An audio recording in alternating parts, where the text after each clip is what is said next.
Absolutely. This is so cool. I got to set the scene for you. Long before people took the US 60 or driving 250 miles per hour down the I-10, they had to go through cities. And Mesa had a bunch of different freeways that came right through the heart of town. So they had a lot of motor lodges and businesses that tried to grab people's attention. They wanted them to stay there. They wanted to spend their money. Places like Big Johnson's, Big Apple, Big Steakhouse, famous stuff.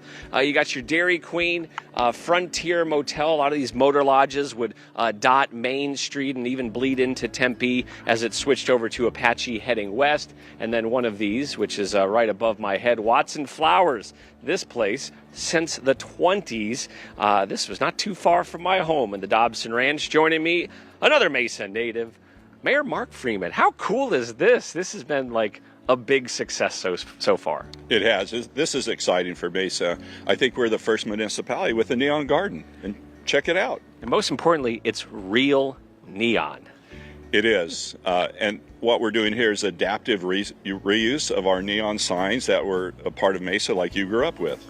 So some of these were kind of saved by the Historic Preservation Commission. You had them, and you thought, hey, let's have a little homage to our history in a cool, neat way.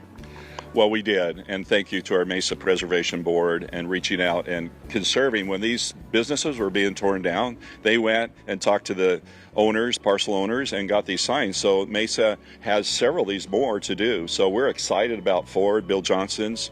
Obviously, Dairy Queen is a big hit. I'm sure you went there back in your day. Oh, yes, absolutely. We have some video of at night showing some of these things lit up. How important is it, one, to have a space for people to be proud of the history, but also to keep that history alive? I've always said Mesa is one of the largest small town feelings here, and I'll continue to champion that. You know, we got the Watson Flower behind you and I, and that was put up in 1957. And again, with the Diving Lady, which you haven't shown yet, I mean, that's iconic. When you were leaving Mesa, that was one of the last neon signs you saw leaving Mesa back in the day, and one of the first coming back into Mesa. Do you know what is next as far as adding to this? I can't really divulge that right now. Okay. Yeah. But this event space is really cool. We can put food trucks here. We've got access for 4 food trucks, obviously the turf area. And then this is positioned right against our old Mesa post office, which is called the Post, which has a neon sign out in the front of it. Very cool. I'm going to become friends with the mayor, and then he's going to give me the scoop on what is next. I don't know if you can see, guys, it's a little bright, but right behind me is the Diving Lady. The refurbished one, that's a replica. The refurbished one still exists.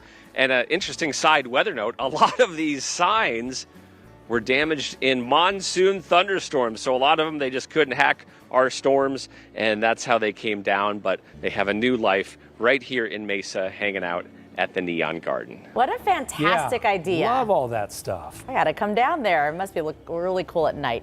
Thank you, Ian.